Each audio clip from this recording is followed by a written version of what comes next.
So it's me, your boy Omari Anderson. It's another episode of My Friends in Cannabis. Today we're in for a treat. We got one of my homeboys, not only in the game of cannabis, but also in life. We've got Mr. Mike Lawson, man. What's going on, brother? Everything, Mike, what's going on, man? How are you? Everything is love, man. We at the Elevated Food and Wine Fest. This is really one of the top tier events in Atlanta, I think. Yeah, I think so as well. Shout out to Fort Venti. They always do their thing, put on great events. And even in the rain, we still got good coverage. Indoor situation, smoke friendly. Shout out to Atlantucky Brewery. Absolutely. I want to say the only black-owned brewery in Atlanta, if I'm correct. Wow, I didn't realize that. That's real significant. And if we're wrong, check us in the comments section. Don't check. But yeah, so typically on this platform we come here, talk to my friends about their journey in cannabis, what they do in cannabis, how they got introduced to cannabis. Yes. Let's talk about it, man. Let's talk about your journey in cannabis. Yeah, man. So, first of all, I'm from the west side of Los Angeles. Okay. And so growing up in California in the 1990s, I was a child of the movement of medical cannabis when Prop 215 passed in 1996. So I was 10 years old, so I saw the cannabis market emerging, right? And I had elders that were consuming cannabis, peers, of course. And I've always just been a very curious person, right? And so when we were young, I would see people, they'd get an ounce of bud and be in a Ziploc. They'd get a gram of bud and be in an apple bag, a little dime sack, right? And I would always be curious, like, how did it get into this bag? Like, where did it come from? Everybody's buying this and smoking this, but like, where does it come from? And so I'll never forget, it's 1999. I went to Blockbuster to buy like Common or some rap album, Blockbuster Music, to those who know. Right. Blockbuster Music was also adjacent to Blockbuster Video, which was soon to go out of business. But I just happened to bend a corner and I see a video on the shelf, How to Grow Weed. Okay. I was in 11th grade, and that summer just opened my mind up into a whole world I was unfamiliar with. And at that point, I discovered that basically in 112 days, you could harvest this plant and be in business. And so that took me on a journey that got us to this point here we are now. Okay, wow. That's LA, early 2000s, late 90s. Let's talk about what you do in cannabis now, or what you have done in cannabis from the social justice aspect and working with the juvenile justice, things of that nature. Absolutely. So I've had a tremendous journey with the plant, going from the legacy market to where we are now. But in my current role in this space, I'm an educator. I'm also a mental health professional. I call myself a cannabis counselor, which is a mental health professional who understands that cannabis is a tool for healing and relief. Okay. Right? Because if you go into DSM-5, and anybody who has an advanced degree in mental health knows that cannabis is looked at as a substance only for intoxication. Right? And there's no medical value, particularly for mental health. So I educate citizens on how to use this plant in the most effective way for them. And so my philosophy is cannabis is an option for everybody, but it may not be for everybody. And there are right and wrong ways to use this plant, and it's essential that we understand the science behind it when we consume. That's super dope, man. That's super dope. I see you smoking. How long have you been consuming? Well, going back to that story, in high school, I was a year-round athlete. So I noticed that when I was smoking, it was... Hold on, we're not going to gloss over that. You were a year-round athlete. What were you playing? So we played soccer, basketball, baseball, track, year-round. Wow, okay. Right, and so I noticed this smoking would disrupt my endurance. I didn't have that endurance on the field. There were specifically games where I remember smoking on that day and us losing the game. Me missing goals, me not having the endurance. So in high school, I wasn't a big smoker. I had a lot of friends that were smoking heavy, and I was around it, but I wasn't a big smoker until I got to Morehouse. Freshman year, 2001, I'm no longer an athlete. I got all this free time. I started consuming the plant, but it wasn't until my sophomore year that I was on the side of the library. It's funny I have this. I was on the side of the library and I had a roach about this big, and I smoked it before I went in. And I was laser focused for like 5-6 hours in the library. And it was at that moment that I understood that I microdosed cannabis for focus and for attention. And that was an awakening point for me where I finally understood, going back to 1996. This is 2002, inside the library down the street. Shout out to Club Woody. Shout out to Club Woody. I'm an English major, graduated 05, on time. And so, in that moment, Really a flex. That on time is really a flex. especially our era Right. of Atlanta. Right. But anyway, at that moment on the side of the library, I made the connection between this medical cannabis thing. I'd heard of it, I grew up around it, but I didn't really understand it. But in terms of mental health and acuity and sharpness and relief, I found that on the side of the library.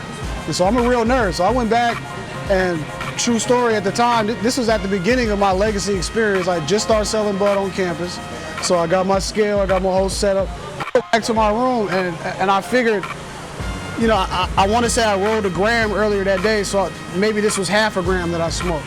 So I put half a gram on the scale, and the next day I smoked that before I went to the library, same effect. At that moment, I started dosing my flower. So I've been doing that for 20 plus years. Yo, I love the way you break that down, right? Because for me, you know, sometimes I'll smoke and I'll be in the office, just killing it. Right. Sometimes I smoke and I don't want to do anything. You're stoned. And so to me, I don't know if I don't know if I'm doing it right. Yeah, it's the dose. You're just doing too I love much. that you're talking about the dosage. And I love that you also give people an actual dosing number, right? Right. So it's a half a gram is where we're saying. I Right. mean, everybody's gonna be different. Strains are gonna be Right, different. so to your point, let's talk real life situation. You're at your desk, it's 8 in the morning. You're like, I'm gonna get busy. You roll up a whole joint blunt, you roll splits, right? Yeah. You roll up a whole split. In your mind, you're gonna smoke this and be busy and such and such. But if you smoke that whole split, you might find yourself more deeply in the state of relaxation. You know what, let me relax, let me be more introspective. You're slipping out of the busy zone Let me lay down. because you smoke too much. Right.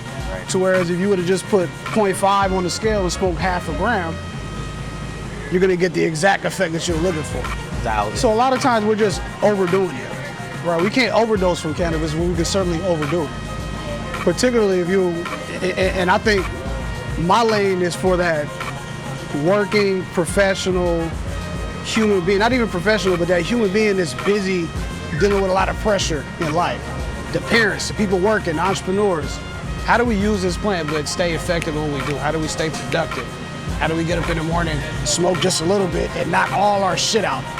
And then by 9, 10 a.m., you're feeling accomplished, our shit is done, the whole room smells like good weed. Yep, and we're off to the races. As opposed to smoking the whole joint and the next thing you know, you're watching fucking Netflix, eating a bowl of ice cream. Which is okay, right? You know what I'm saying? But I ain't the one Yeah. that's terrible, right? It ruins your whole day. That part. So yeah, so my whole philosophy is how do we be intentional and precise in how we use this plant to really rise to the highest version of ourselves. So now, as somebody who is trying to follow what you're saying, Right. is it best for people to look for sativa at that half a gram? Are there certain terpenes that we're looking for that will be better for the focus? I mean, Well, I think that's a good question, but I would back up a bit and say, number one, smoking is my choice of route of administration. Right. So there are a lot of different ways to use cannabis. Mine's drinking lemonade. Right. So you have smoking, which a lot of people like because it hits you the fastest. It goes to your lungs, hits those pulmonary veins, goes straight to your brain. So you're feeling the effects immediately. Some people prefer capsules, edibles, sublinguals, tinctures, so on and so forth. So I would say first find the route of administration that works for you. Right, smoking doesn't work for everybody. Some people need to go into an office setting, a daycare, whatever was unacceptable to smell like butt. So although I encourage people to use cannabis, and I use cannabis every day, socially it's not acceptable in certain scenarios. So smoking may not be the appropriate thing to do. So I would say more importantly, figure out the dose that gets you the effect that you're looking for. That's most. But going back to your other question, you mentioned terpenes. Yeah, I was just looking like, are we searching for the smokers, right? Right. For the smokers, right? Are we looking for terpenes, certain cannabinoids, certain strains that are better to help with as a focus? What's so interesting is that cannabis is subjective, right? My experience smoking a certain strain, the same dose, we can smoke the same amount right here as we sit and feel differently.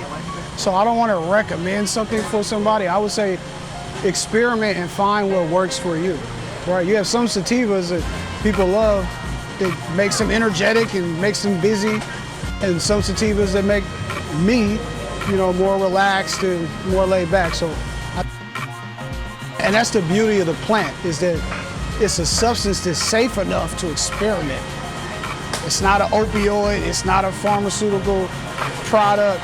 It's something that we can play around with and experiment and experience and not have a tremendously negative outcome with that. I love that. I say you are a cannabis here, right. But you really are a cannabis educator. Shout out to your shirt. Thank you. And you really just educated me. I really appreciate this, brother.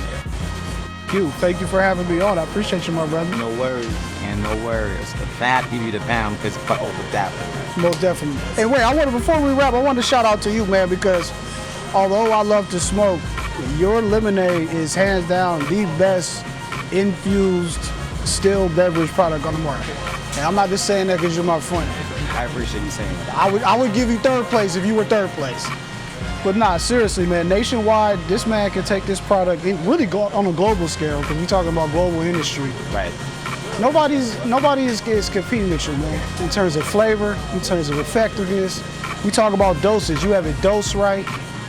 Let's be transparent. This man pulls up on me at my kid's dojo Saturday mornings because he's in the area, drop off my order. I can sip my lemonade, be present, watch my son do his thing in jiu-jitsu, and let's go about our business, right? And so his product is something you can use at a dose where it's not super intoxicating to the point where you can, using Best Dirty Lemonade, it will take you wherever your mindset is going. If you want to be social, you be social. If you want to hang out and be focused on your kids and put Legos together, you can do that. And so your product, hands down, is the best. Yeah, shout out to you. I appreciate you saying that. No, real talk. Yeah. Thanks for this interview, Mike.